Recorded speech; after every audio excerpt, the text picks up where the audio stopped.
બનાવીશું વઘારેલી ખીચડી. ખીચડી માટે 3 ડોયા તેલ, નાના 3 ડોયા તેલ મૂકી દીધું છે.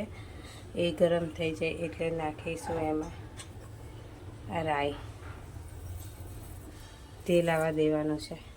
આવી રીતે ફૂટી જાય, ફૂટવા દેવાની. રાઈ આવી રીતે ફૂટી જાય, ફૂટવા દેવાની. એમાં નાખવાનું એ હિંગ, તમાલપત્ર, લાલ મરચું, પછી કેપ્સિકમ અને લીમડો. કેપ્સિકમ અને લીમડો બે નાખી આમ ઢોકવાનું છે. થોડું તેલ લાવું અને એમાં લીધા છે મેં તજ અને લવિંગ, 5-6 લવિંગ, 1 તજ.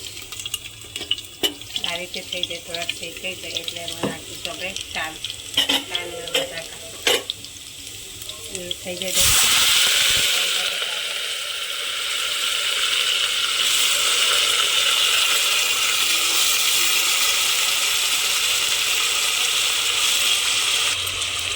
આ રીતે નાખ્યા પછી કાંદા બટાકા નાખ્યા છે. કાંદા બટાકા નાખ્યા પછી હળદર,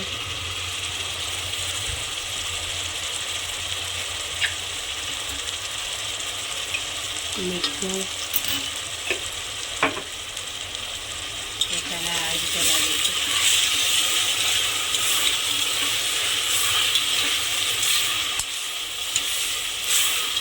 હવે નાખીશું આદુ, મરચાં, લસણ.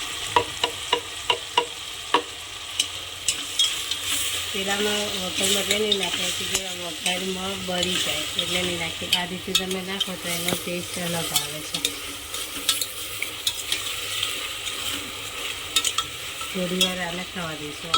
આના અંદર નાખીશું આપણે, હું નાખું બિરયાની મસાલો.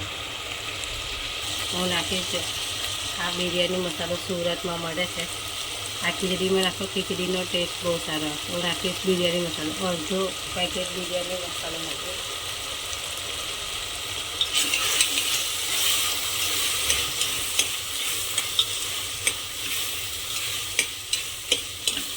જો આ રીતે 5 મિનિટ શેકાઈ જવા દેવાનું. આવું બધું મિક્સ થઈ જવું જોઈએ.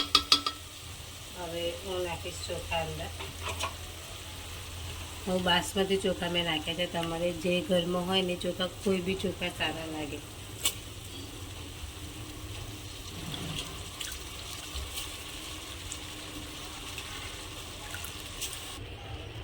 હવે આ ચોખાને મિક્સ કરી દઈશું.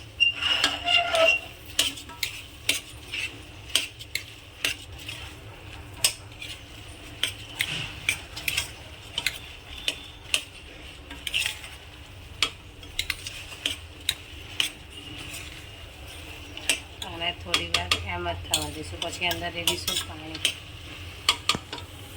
થોડી વાર આવી રીતે થવા દઈશું. જો આ રીતે થોડીક વાર 5 મિનિટ 3-4 સેકન્ડ રહેવા દેવાનું. આ રીતે મિક્સ થઈ ગયું છે બધું એટલે એમાં રેડીશું પાણી. તમારી રીતે આદુ, મરચાં, લસણ જે પ્રમાણ ખાતા હોય ને એ પ્રમાણ નાખવાના. આ થઈ ગઈ ખીચડીનો મસાલો રેડી. મીઠું ચાખી લેવાનું, તમારી રીતે ટેસ્ટ કરી લેવાનું. અને